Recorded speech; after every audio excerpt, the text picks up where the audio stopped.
ክልል ለየት ባለ መልኩ ጥቅጥቅ ያለ ሰራተኛ ነው ያላቸው። በአንድ የስራ መደብ 10 ሰው 6 ሰው እና ይሄንንም ሐቅን መናገር ጥሩ ነው የሚሆነው። ስለዚህ መዋቅራቸውን በከፍተኛ ደረጃ አሳብጠውታል። መዋቅር ማሳበጥ ብቻ አይደለም፣ በአንድ የስራ መደብ ቱ መኒ ሰራተኛ ተቀጥሯል። ኢራን ላይ ጥቃት ከመፈጸም የደረሱት ትራምፕ ይህንን ጉዳይ ለመዝጋት ኢራን ወደ ድርድር ተመልሳ ስምምነት ላይ እንዲደርሱ ማድረግ የወቅቱ ቁልፍ ስራቸው ስለመሆኑም በብዙ እየተነሳ ይገኛል። ኢራን ግን ለድርድር ጊዜ ያስፈልገኛል ከማለት በዘለለ የኒውክሌር መርሃ ግብሯን ለማስቀጠል የምታባከነው ጊዜ አለመኖሩን ነው በባለስልጣኖቿ በኩል የገለጸችው። የእስራኤልና የኢራኑ ጦርነት በጋዛ እየተካሄደ ያለውን የአየር ድብደባ የሸፈነ ይመስላል። ለ12 ቀናት በቆየው በሁለቱ ሀገራት ጦርነት በመቶዎች የሚቆጠሩ የጋዛ ነዋሪዎች ሕይወታቸውን አጥተዋል። እንደ መኪናው ቢለያይም ከ5000 ኪሎ ሜትር እስከ 10000 ኪሎ ሜትር ባለው መቀየር አለበት። ከኪሎ ሜትሩ በተጨማሪ ደግሞ መኪናውን አቁመን ለረጅም ጊዜ የምንቆይ ከሆነ ከ3 ወር እስከ 5 ወር ባለው ውስጥ ዘይቱ መቀየር አለበት። ሰላም ጤና ይስጥልን ውድ ተመልካቾቻችን፣ ሀገሬ ዜና ጀምሯል። የተለያዩ ከሀገር ውስጥና ዓለም አቀፍ መረጃዎችን ይዘን ቀርበናል። ከዜናዎቹ ጋር ዳግም ተገኝ ነኝ። በመጀመሪያም አበይት መረጃዎችን አስቀድመን ከቀድሞው ደቡብ ክልል ወጥተው በአዳዲስ ክልሎች ውስጥ የተካተቱ ዞኖች የሰራተኞች ደሞዝ ለመክፈል ሲያቅታቸውና የበጀት ችግር እንደገጠማቸው ሲያነሱ ይሰማል። ገንዘብ ሚኒስቴር በበኩሉ እነዚህ ዞኖች አስተዳደራዊ መዋቅራቸው ከልክ በላይ የተለጠጠ መሆኑ ዋነኛው ምክንያት ነው ሲል የበጀት እጥረት የለም ብለዋል። ደምሰው ሽፈራው ተጨማሪ አለው። በአገራችን የሚገኙ በርካታ የዲሞክራሲ ተቋማት ከመንግስት የሚመደብላቸው በጀት ተቋማቱ ከሚሰሩት ስራ እንዲሁም እንዲሰሩ ከሚጠበቅባቸው ስራ አኳያ ሲታይ በጣም ዝቅተኛ እንደሆኑ የሕዝብ ተወካዮች ምክር ቤት አባላት ገልጸዋል። አብዛኛዎቹ የዲሞክራሲ ተቋማት በግለሰብ ህንፃዎች ላይ ተከራይተው እንደሚኖሩ የተገለጸ ሲሆን ከመንግስት ከሚመደብላቸው በጀት 80 በመቶውን ለቢሮ ኪራይ ብቻ እንደሚያውሉት ተናግረዋል። የኢትዮጵያ ሕዝብ እንባ ጠባቂ ተቋም ከእነዚህ የዲሞክራሲ ተቋማት መካከል በዋነኛነት የሚጠቀስ ሲሆን ከዚሁ የበጀት ማነስ ጋር በተያያዘ በርካታ ባለሙያዎቹ ከስራ እየለቀቁበት እንደሚገኝም ተናግረዋል። ተቋማቱ በዋናነት በሌላ አገራት እንዲሁም ዓለም አቀፍ ተቋማት በሚያገኙት ገንዘብ ድጋፍ እንደሚንቀሳቀሱ የተገለጸ ሲሆን ይህም በአገር ሉዓላዊነት ላይ ችግር የሚያመጣ እንደሆነ ሊታሰብበት ይገባል ተብሏል። የሰብአዊ መብት ኮሚሽንን ብንወስድ በተደጋጋሚ የበጀት ጥያቄ ያቀርባል። የሚመደበው በጀት በጣም ውስን ነው። ስራዎችን የሚሰራ ከአጋር ድርጅት በሚያገኝ ፈንድ ነው ማለት ነው።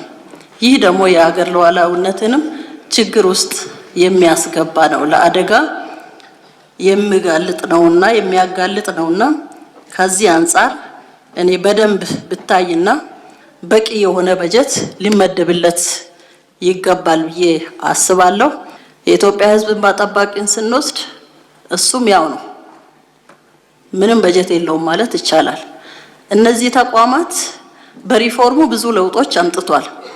በእርግጥ መንግስትም ያለው ከፍተኛ ቁርጠኝነት የሚደነቅ ነው። ብዙ ከለውጡ ወዲህ ሪፎርም ተደርጎ በህግ ማሻሻልም ይሁን በተለያዩ ጉዳዮች የመጡ ለውጦች የሚናቁ ባይሆንም አሁንም ማነቆ የሆነው የበጀት እጥረት አልተቀረፈም። በፌዴራል መንግስት የ2018 በጀት ዓመት ረቂቅ በጀት ላይ ማብራሪያ ለመስጠት የተገኙት የገንዘብ ሚኒስትሩ አቶ አህመድ ሺዴ በሰጡት ምላሽ ይህ አይነቱ የበጀት እጥረት በበጀት አስተዳደር የሚፈታ ነው ያሉ ሲሆን ገንዘብ ሚኒስቴርም በተለያየ መንገድ ድጋፍ የሚያደርግላቸው መሆኑን ተናግረዋል። በሌላ በኩል ደግሞ በደቡብ ምዕራብ ኢትዮጵያና ማዕከላዊ ኢትዮጵያ ክልሎች ውስጥ የሚገኙ አንዳንድ ዞኖችና ወረዳዎች የሚመደብላቸው በጀት ከማነሱ ጋር በተያያዘ ለሰራተኞች ደሞዝ መክፈል እንዲሁም አንዳንድ ፕሮጀክቶችን መፈጸም እንዳልቻሉ ተገልጿል። አንዳንድ አካባቢዎች ላይ ደሞዝ በአግባቡ የማይከፈልባቸው ሁኔታዎች አሉ። በበጀት እጥረት ምክንያት በጀት የለንም በማለት 3 ወር ደሞዝ የማይከፈልባቸው አካባቢዎች አሉ። 3 ወርም ቢሆን የሚከፈለው በፈረቃ ነው። 1 ወር እስከ 10 ቀን ድረስ መምህር፣ ሌላ ቀን የግብርና፣ ሌላ ቀን የጤና ሰራተኞች። እንደ አብነት ማንሳት ብቻ ለምሳሌ እንዲተመርጬ የመጣሁበት አካባቢ ላይ ሀዲያ ማለት ነው። ቀደሞ ደቡብ ይባል የነበሩ ክልሎች አሁን ራሳቸውን የወጡ ክልሎች አሉ። ማዕከላዊ ኢትዮጵያ አንድ ዞን በአንድ ዓመት ውስጥ 1.4 ቢሊዮን ዕዳ አለበት፣ የማዳበሪያና ሌሎች ዕዳዎች አሉ በሚል የፌዴራል መንግስት ቆረጠ።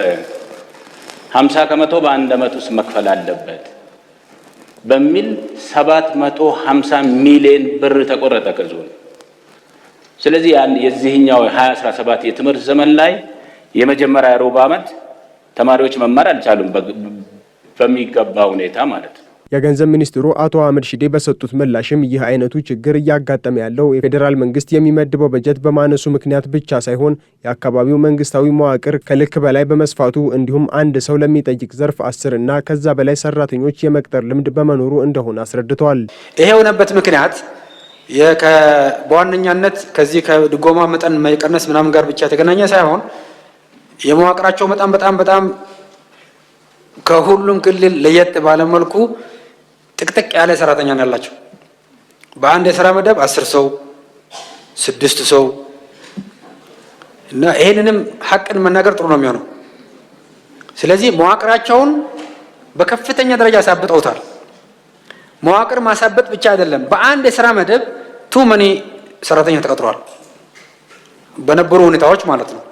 ስለዚህ እነሱም የውስጣቸውን ችግር ሊፈቱ ገቢ ሊያሳድጉ በጀታቸውን ሲያስተዳድሩ ውጤታማነት ላይ ትኩረት ሊያደርጉ የመዋቅራቸውን ደግሞ ደረጃ በደረጃ የነሱ ኃላፊነት ነው ፖለቲካሊ ሰስቴናብል በሆነ መልኩ ለወደፊት ችግሩን እያዩ ሊፈቱ ያስፈልጋል ማለት ነው። የፌዴራል መንግስት የ2018 ዓመተ ምህረት በጀት 1.93 ትሪሊዮን ብር እንዲሆን የሚኒስትሮች ምክር ቤት ውሳኔ ማሳለፉ የሚታወቅ ሲሆን ከበጀት አመዳደብ ጋር በተያያዘ ከምክር ቤቱ አባላት ለቀረቡ ጥያቄዎች ማብራሪያ ተሰጥቷል። የኢትዮጵያ ሀገራዊ ምክክር ኮሚሽን በዛሬው ዕለት ከወጣቶችና የወጣቶች ተወካይ ማህበራት ጋር ውይይት ያደረገ ሲሆን ምክክር ኮሚሽኑ ከዚህ ቀደም ከወጣቶች ጋር ሲያደርጋቸው የነበሩ ውይይት ሂደት ላይ ውይይት አድርጓል። ወጣቶች ከስራ ዕድል ፈጠራና የስራ አጥ ቁጥር ቅነሳ ላይ ሊሰሩ የሚገባቸው ተግባራትን በአጀንዳነት ለምክክር ኮሚሽን ማቅረባቸውን አስታውቀዋል። ሚኪያስ ኃይሌ ተጨማሪ አለው። የኢትዮጵያ ሀገራዊ ምክክር ኮሚሽን ከአዲስ አበባ የተውጣጡ ወጣቶችና ወጣት ማህበራት ተወካዮች ጋር የምክክር መድረክን አዘጋጅቶ ነበር። ከዚህ ቀደም የወጣት ማህበራቱ የውይይት መድረኮችን ሲያዘጋጁ የተነሱ በርካታ አጀንዳዎች እንደነበሩ የማህበራት ተወካዮች አብራርተዋል። ከነዚህ መካከል የሰላም መደፍረስን በማንሳት የትርክት ሀሳቦች መፍትሄ እንደሚያሻቸው እንዲሁም የስራ ዕድል ተጠቃሚነት ጉዳይ በበርካታ ክልሎች በሚገኙ የማህበሩ ወጣት አባላት እንደ ችግር እንዳነሱት የ52 የሲቪል ማህበራት ጥምረት የሆነው የኡቡንቱ የሰላም ጥምረት ሰብሳቢ አቶ ብሩክ ይርጋለም እንዲህ ነግረውናል። ወጣቶች የስራ አጥነት ጉዳይ ብለው አንስተዋል። ይሄ ከሀገራዊ ምክክሩ ጋር ምን ያያይዘዋል ብለን ስንል ወደ ጦርነት መንገባው ወደ ስደት የምንሄደው ረብሽ ሲመጣ በእያንዳንዱ ነገር ውስጥ ኢንጌጅ የምናደርገው ስራ ስለሌለን ነው ወይም ደግሞ የኢኮኖሚ ችግር ስላለብን ነው ብለው አንስተዋል። ይሄ ኮመንሊ ያነሷቸው ኢሹዎች ናቸው። ሌላው ከትምህርት ጥራት እና ተደራሽነትም ጋር ያነሷቸው አጀንዳዎች አሉ እንደ አጀንዳ ማለት ነው። ሌሎችም ደግሞ የየሪጅን ስፔሲፊክ የሆነ የትግራይ፣ የሲዳማ፣ የኦሮሚያ ያነሷቸው ደግሞ አሉ እንደዛ አንስተዋል። ስለዚህ ለምሳሌ ሌላው የተነሳው ትርክት የተዛባ ትርክት ብለው ብዙ ቦታዎች ላይ ያነሷቸው እንደ አጀንዳ ያነሷቸው ወጣቶችን ለብዙ ነገር ለጦርነት ለስደት ያጋልጣል እና አገርም እንዳትረጋጋ ያደርጋል ብለው ካነሷቸው መካከል አንዱ ይሄ ነው ማለት ነውና ወደ 10 አጀንዳዎች ግን ተጨምቀው ቀርበዋል። ኮመን የሆኑና የየሪጅኑም ስፔሲፊክ የሆኑ ማለት ነው። በተለያዩ የኢትዮጵያ ክልሎች የወጣቶች ሚና ምን መምሰል እንዳለበት ከማህበሩ አባላት ጋር ውይይት እንዳደረገ የሚገልጸው የኢትዮጵያ ወጣቶች ፌዴሬሽን በሚሊዮን የሚቆጠሩ አባላት እንዳሉት ይናገራል። ወጣቶች በበርካታ አካባቢዎች የተጠቃሚነት ችግር እንዳለና በሀገራቸው የስራ ዕድል የማግኘት መብትን በተለያዩ መድረኮች እንዳነሷቸውና መፍትሄ እንደሚያሻቸው ለዋናው ምክክር አጀንዳ አድርገው እንዳቀረቡ ኃላፊው አብራርተዋል። የወጣቶች ጥያቄ ተብሎ በጥቅሉ አንድ አይነት ጥያቄ ብለን የምንለው የተጠቃሚነት ጥያቄ በብዛት ማንሳት የሚቻል ይሆናል። ከዛ ባሻገር ግን የታሪክ፣ የሃይማኖት፣ ሌሎች ጉዳዮች ደግሞ እንደየአካባቢው ልዩነት አላቸው። ያው ሰነዱ ላይ ምክክር ተቋሙ ሲያቀርበው ማየት የሚቻል ይሆናል። ከሃይማኖት አንጻር እንደየአካባቢው የተለያየ ነው የሚሆነው። ከታሪክና ከትርክት አንጻር ደግሞ ይለያያል። ከተጠቃሚነት ግን ሜጀር ሆኖ በጠቅላላ በስፋት ተቀራራቢ ነው ብሎ ማለት ይቻላል። ወጣቶች በበቂ ደረጃ እንዳልተሳተፉና የወጣቶች ባለድርሻነትና ተሳታፊነት በማጎልበት ጥያቄዎቻቸው ተሰሚነት እንዲያገኙ እየተሰራ እንደሆነ የገለጹት ደግሞ የኮሚሽኑ የተደራሽነትና የአጋርነት ባለሙያ አቶ ፍሬሰናይ ገበየው ናቸው። እንግዲህ እስካሁን ድረስ ወጣቶች እውነት ለመናገር ተሳትፎ እያደረጉ ነው። ነገር ግን አሁን ካለው የወጣቶች ቁጥር አንጻር ይቀረዋል የሚል እምነት አለን። ምክንያቱም በምክክር ውክልና ሂደት ውስጥ አጀንዳ በማሰባሰብ አጀንዳ በመስጠት ሂደት ውስጥ እርግጥ ነው ወጣቶች የተሳተፉ ይገኛሉ። ነገር ግን ምክክር ሂደት ነው እንዳልኩት ባህልም ጭምር መሆን አለበት። በቀጣይ የሀገራዊ ምክክር ኮሚሽን አጠቃላይ ሂደቱን ጨርሶ በሚወጣበት ሰዓት ይሄ ምክክር ደግሞ ባህል ሆኖ በወጣቶች ዘንድ መቀጠል አለበት። ይህንን ከማድረግ አንጻር ብዙ ይቀረናል ብለን ነው የምናስበው። እንደምታውቀው የወጣቶች ቁጥር ብዙ ነው። እንግዲህ በወጣቶች አርብቶ አደርም አሉ፣ ገጠር ውስጥም አሉ፣ አርሶ አደርም አሉ፣ በተለያየ ሙያ ውስጥ ያሉ ወጣቶች አሉ።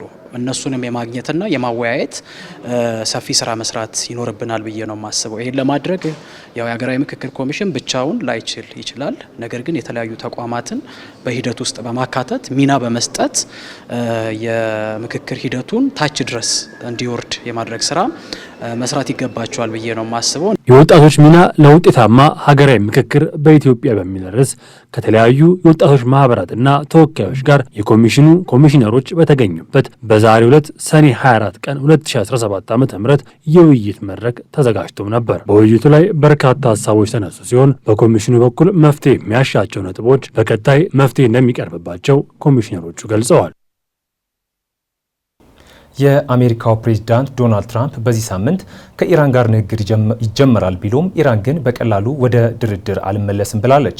ጥቃት እንደማይደርስብን ማረጋገጥ ይኖርብናል ያሉት የኢራኑ የውጭ ጉዳይ ሚኒስትር አባስ አራግቺ ጊዜ እንደሚያስፈልጋቸው ተናግረዋል። እሱ ባለው ጋሻው ተጨማሪ አለው።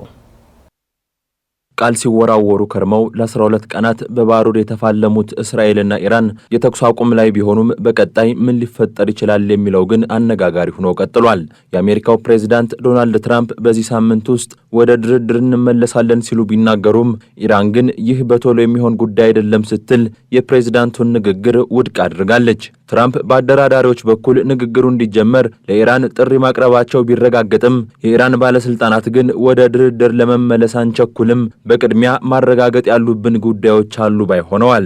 ከአሜሪካ ጋር 5 ዙር ድርድር ከተደረገና 6ኛው ዙር ድርድር ሊካሄድ እየተጠበቀ ባለበት ሰዓት እስራኤል በኢራን ላይ ጥቃት መሰንዘሯን የሚያነሱት እኚህ ባለስልጣናት ይህ እንዲደገም አንፈልግም፣ ለዚህ ማረጋገጫ እንሻለን ሲሉ ነው የተደመጡት። የውጭ ጉዳይ መስሪያ ቤቱን የሚመሩት አባስ አራግቺ ከሲቢኤስ ጋር በነበራቸው ቆይታም ይህንኑ የሀገራቸውን አቋም አንጸባርቀዋል። የዲፕሎማሲ በራችን ዝግ አይደለም፣ ይህ ማለት ግን በቶሎ ወደ ድርድር እንመለሳለን ማለት አይደለም ያሉት ሚኒስትሩ አሜሪካ በአንድ እጇ የድርድር አጀንዳ በሌላ እጇ ደግሞ የጠመንጃ አፈሙዝ ይዛ ከኛ ጋር በጠረጴዛ ዙሪያ ልትቀመጥ አይገባም ብለዋል። ወደ ድርድር የምንመለስበት ጊዜም አሜሪካ ዳግም እንደማታጠቃን ማረጋገጫ የምናገኝበት ጊዜ ነው ሲሉም ሀገራቸው ወደ ድርድር ከመመለሷ በፊት እነዚህን ጉዳዮች ገምግማ ውሳኔ የምታሳልፍበት ጊዜ እንደሚያስፈልጋት ጠቁመዋል። ይህንን ዘገባ እስካጠናቀርንበት ጊዜ ድረስ ጉዳዩን አስመልክቶ ከአሜሪካ በኩል የተሰነዘረ ሐሳብ ባይኖርም ዋይት ሃውስ ከኢራን ጋር ለሚደረግ ድርድር የተያዘ ቀጠሮ ስላለመኖሩ አስታውቋል።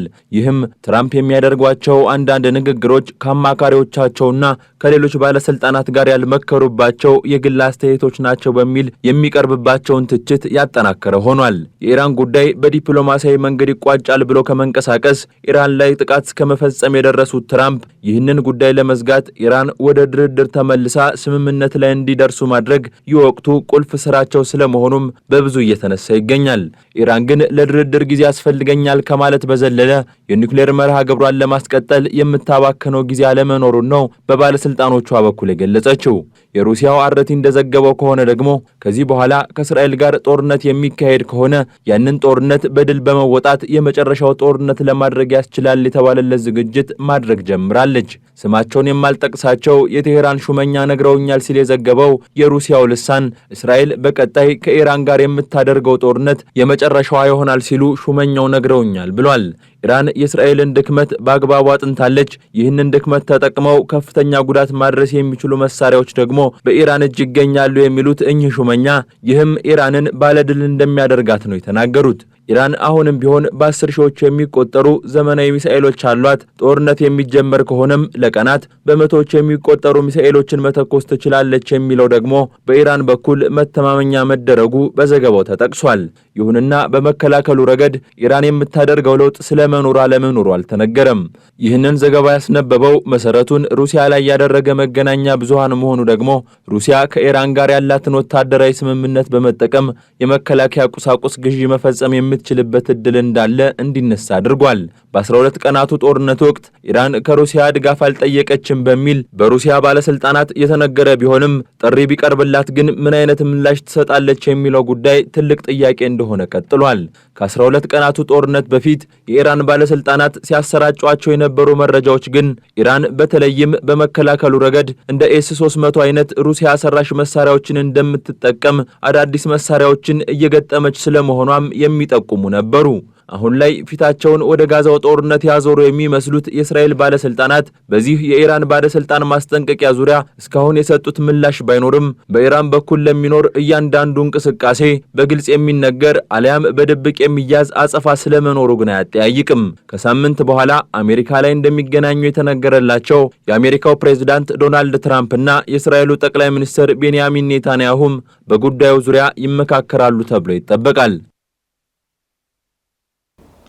እስራኤል በጋዛ ባደረገች የአየር ድብደባ ከ40 በላይ ሰዎች መሞታቸው ተገለጸ። ድብደባው የተካሄደው በጋዛ ከተማ በሚገኝ ወደብ አቅራቢያ ካለ ካፌ ላይ መሆኑን በአካባቢው የሚገኙ የሕክምና ባለሙያዎች ተናግረዋል። በተጨማሪም በጋዛና በኢራን ያለው ውጥረትን ለማርገብ ቤንያሚን ኔታንያሁ ወደ አሜሪካ እንደሚያቀኑም ተነግረዋል። ተጨማሪ አለን። የእስራኤልና የኢራኑ ጦርነት በጋዛ እየተካሄደ ያለውን የአየር ድብደባ የሸፈነ ይመስላል። ለ12 ቀናት በቆየው በሁለቱ ሀገራት ጦርነት በመቶዎች የሚቆጠሩ የጋዛ ነዋሪዎች ሕይወታቸውን አጥተዋል። ትናንት አመሻሹን እስራኤል ባደረገችው የአየር ድብደባ ከ41 በላይ የሚሆኑ የጋዛ ነዋሪዎች መሞታቸውን ሲኤንኤን ዘግቧል። እንደ ሲኤንኤን ዘገባ የአየር ድብደባ የተካሄደው በጋዛ ከተማ በሚገኝ ወደብ አቅራቢያ ካለ ካፌ ላይ መሆኑን የግዛቱ አልሺፋ ሆስፒታል ዳይሬክተር ዶክተር መሐመድ አቡ ሲልሚያ ተናግረዋል። ዳይሬክተሩ ምሽት ባወጡት መረጃ በአየር ድብደባው ቢያንስ 41 ሰዎች ሲገደሉ 75 ሰዎች መቁሰላቸውን አመላክተዋል። የእስራኤል መከላከያ ሰራዊት ለሲኤንኤን ሲገልጹ ድርጊቱ በግምገማ ላይ ስለመሆኑ ገልጸዋል። የመከላከያ ኃይሉ ከተደረገው ጥቃት ጋር በተያያዘ ለተነሳው ጥያቄ በሰጠው ምላሽ የመከላከያ ሰራዊቱ በሰሜን ጋዛ ሰርጥ በርካታ የሐማስ አሸባሪዎችን መምታቱን ተናግሯል። ከአየር ድብደባው በፊት የአገሪቱ አየር ኃይል የአየር ላይ ክትትልን በመጠቀም በሰላማዊ ሰዎች ላይ የሚደርሰውን ጉዳት ለመከላከል እርምጃዎች ተወስዷል ሲልም አክሏል። የኢንተርኔት አገልግሎት ለማግኘት ካፌ ውስጥ የነበሩትን በርካታ ተማሪዎችን ጨምሮ ከሟቾቹ አብዛኛዎቹ ሴቶችና ህጻናት መሆናቸውም ተገልጿል። በተጨማሪም ሆስፒታሉ ጉዳት የደረሰባቸውን ሰዎች ለማከም የጽኑ ሕክምና መስጫ አልጋዎችና ማደንዘዣዎች እጥረት እንዳለበት ተናግሯል። በደረሰባቸው ጉዳት የተወሰኑ ሰዎች መሞታቸውን ተከትሎ የሟቾች ቁጥር እያሻቀበ እንደሚገኝም መረጃው አክሏል። እንደ ሆስፒታሉ ዳይሬክተር ገለጻ የሕክምና ቦታዎች ባለመኖራቸውና አልጋዎች በመጣበባቸው ቁስለኞች እየታከሙ የሚገኙት በሆስፒታሉ ወለል ላይ ነው ሲሉ አክለዋል። ከተገደሉት መካከል እስማኤል አቡ ሀታብ የተባለ ጋዜጠኛ እንደሚገኝ በቦታ የነበሩ ሌሎች ጋዜጠኞች ተናግረዋል። ሐማስ የሚቆጣጠረው የመንግስት ሚዲያ ጽህፈት ቤት የሱ ሞት ከጥቅምት 2023 ጀምሮ በእስራኤል ወታደራዊ እርምጃ በጋዛ የተገደሉትን ጋዜጠኞች ቁጥር 228 አድርሶታል ሲል ቢቢሲ ዘግቧል። ከእስራኤል የጦር አውሮፕላን የተወነጨፈ ሚሳኤል አካባቢውን ሲመታ የሚያሳዩ ቪዲዮዎችን ተሟጋቾች በማህበራዊ ሚዲያዎች ላይ አጋርተዋል።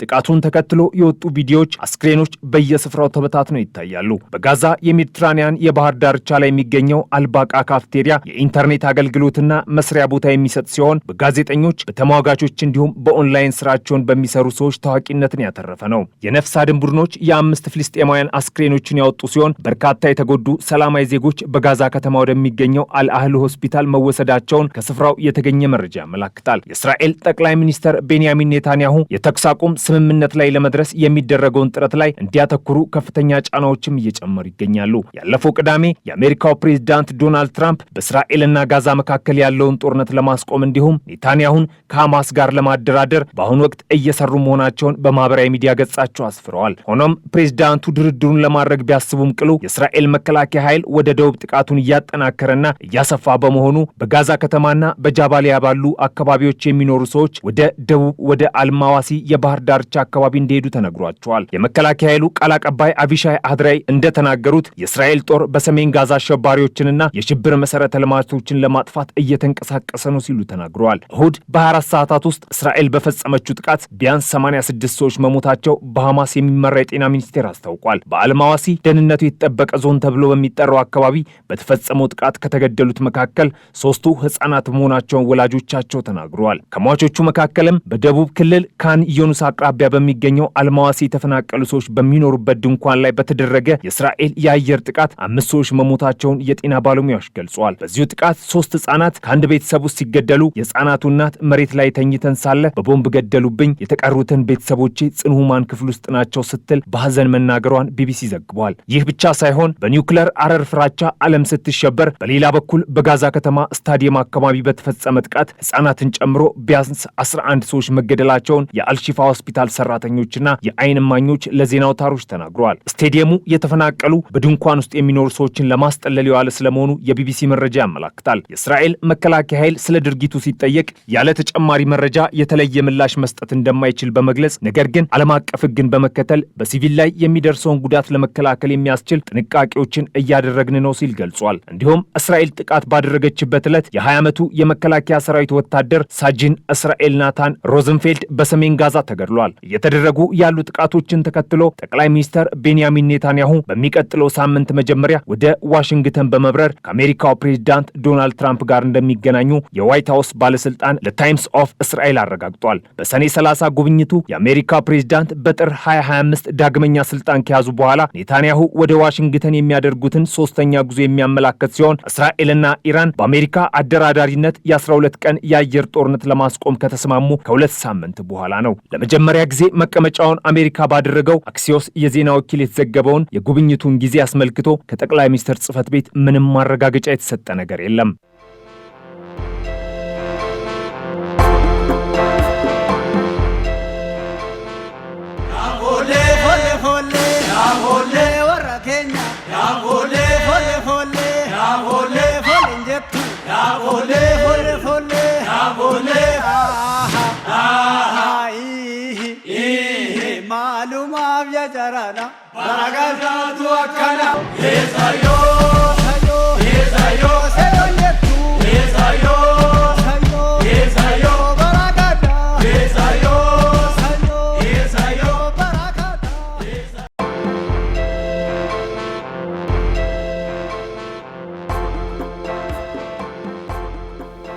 ወደ አጫጭር መረጃዎች አለፍን።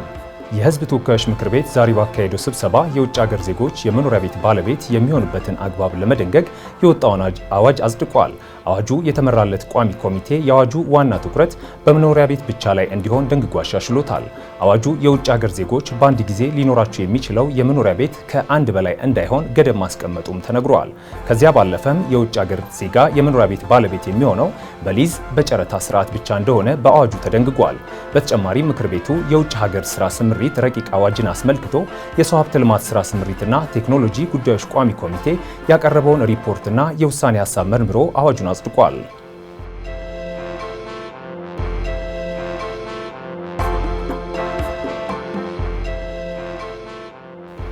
በአዲስ አበባ ስያሜ ያልተሰጣቸው 32000 መንገዶች አዲስና ዘመናዊ የአድራሻ መለያ ቁጥር ሊሰጣቸው እንደሆነ የአዲስ አበባ ከተማ የመሬት ይዞታ ምዝገባና መረጃ ኤጀንሲ አስታውቋል። በኤጀንሲው የአድራሻ ስራ ዝርጋታና አስተዳደር ዳይሬክተር ተመስገን ኃይለ ዮሐንስ እንደገለጹት በከተማዋ የሚታወቁና ይፋዊ ስያሜ ያላቸው መንገዶች ቁጥር 133 ብቻ ናቸውም ተብሏል። በከተማዋ 32000 መንገዶች ግን ምንም አይነት ስያሜና ቁጥር ያልተሰጣቸው እንደሆኑ ጠቅሰው በአዲስ የአድራሻ ስርዓት መሰረት ስያሜና መለያ ቁጥር እንደሚያገኙ ዳይሬክተሩ ተናግረዋል። በተጨማሪም ከመንገዶቹ ጋር ትስስር ላላቸው 1 ሚሊዮን ቤቶች አዲስ የቤት ቁጥር እንደሚሰጣቸውም ነው የገለጹት። እስካሁን 27264 ቤቶች ላይ የቤት ቁጥር የመለጠፍና በ133 መንገዶች ላይ ታፔላ የመስቀል ስራ እየተሰራ ነው ተብሏል። ሳፋሪኮም ኢትዮጵያ የአገልግሎት ፍቃዱን ከተረከበ በ4 ዓመታት ውስጥ 10 ሚሊዮን ደንበኞች ማፍራቱን አስታወቀ። ኩባንያው የቴሌኮምና የዲጂታል ፋይናንስ አገልግሎቶች መሰረተ ልማት ላይ ከ300 ቢሊዮን ብር በላይ ፈሰስ ማድረጉን ገልጿል። የአራተኛ ትውልድ ኔትወርኩም ከኢትዮጵያ ሕዝብ ውስጥ ከግማሽ በላይ ለሚሆነው ተደራሽ መሆኑን አስታውቋል። የአገልግሎታቸው ተጠቃሚ ቁጥር በፍጥነት እያደገ መሆኑን የገለጸው ሳፋሪኮም በየቀኑ 31000 አዳዲስ ደንበኞችን እያገኘ ስለመሆኑም ጠቁመዋል።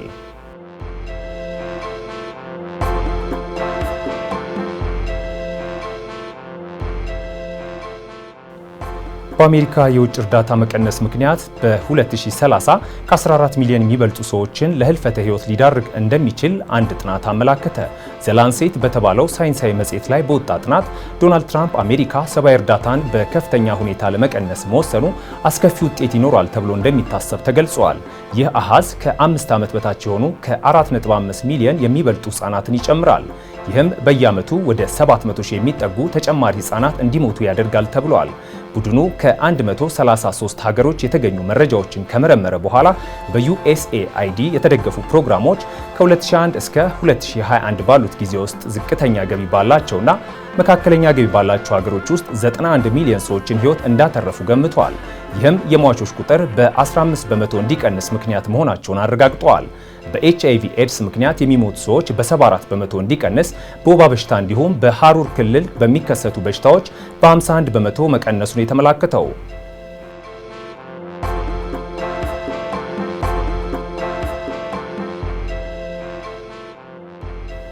ሩሲያ የዩክሬኗን ሉሃንስክ ክልል ሙሉ በሙሉ መቆጣጠሯን አስታወቀች።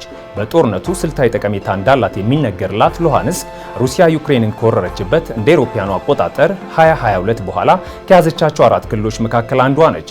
ይሁንና ሩሲያ በእነዚህ ጊዜያት ሁሉ የትኛውንም ክልል ሙሉ በሙሉ ሳትቆጣጠር የቆየች ሲሆን በሉሃንስክ ላይ የተገኘው ድል ከ3 ዓመታት በላይ በተሻገረው ጦርነት የመጀመሪያው ስኬት ሆኗልም ተብሏል። በሩሲያ የተሾሙት የክልሉ ገዢ ሊዮኒድ ፓስቼኒክ የሉሃንስክ አካባቢዎች 100% በሩሲያ ቁጥጥር ስር መሆናቸውን ቢያረጋግጡም ይህ ዘገባ እስከተጠናከረበት ጊዜ ድረስ በኪየቭ በኩል የተሰጠ ማረጋገጫ የለም ሲል አሶሺየትድ ፕሬስ ዘግቧል። ሩሲያ ከቀናት በፊት በዩክሬን የተለያዩ ግዛቶች ላይ በጦርነቱ ታሪክ ከባድ የተባለ የድሮንና የሚሳኤል ጥቃት መፈጸሟም ይታወሳል።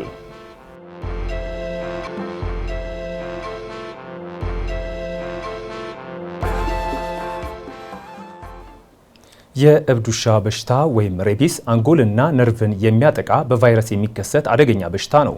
ዓለማችን ላይ ከ59 ሺህ በላይ ሰዎችን በየዓመቱ በዚህ በሽታ ህይወታቸውን ያልፋል። ለመሆኑ ሬቢስ ምንድነው? የዛሬው የጤና አዳም ጥንክራችን ነው። ተከታትለን እንመለስ።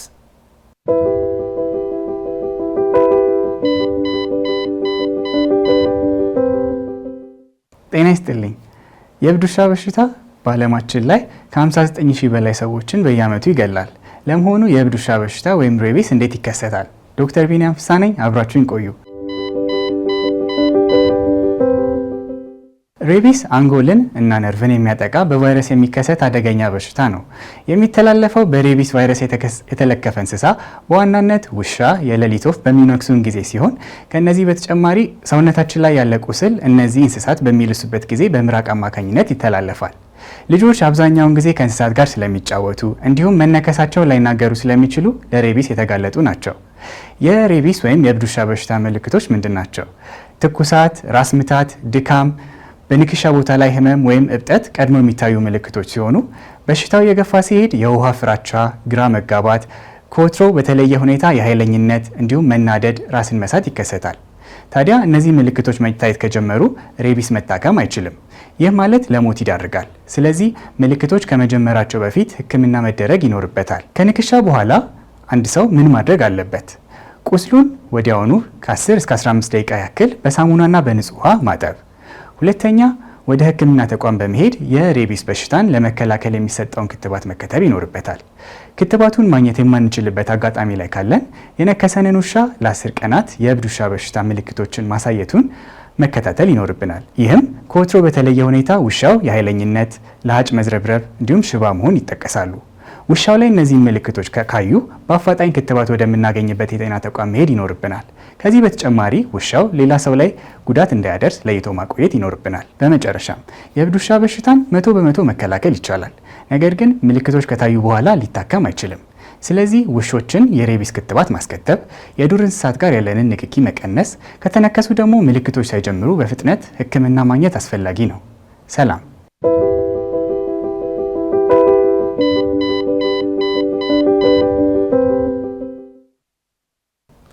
የመኪና ጤንነት ለማስጠበቅ ወሳኝ ከተባሉ ነገሮች መካከል አንዱና ዋነኛው የመኪና የሞተር ዘይት ነው። ስለ ሞተር ዘይት ጥቅምና በስንት ጊዜ መቀየር እንዳለበት የአውቶሞቲቭ ባለሙያ እንዲያዘጋጅቶልናል።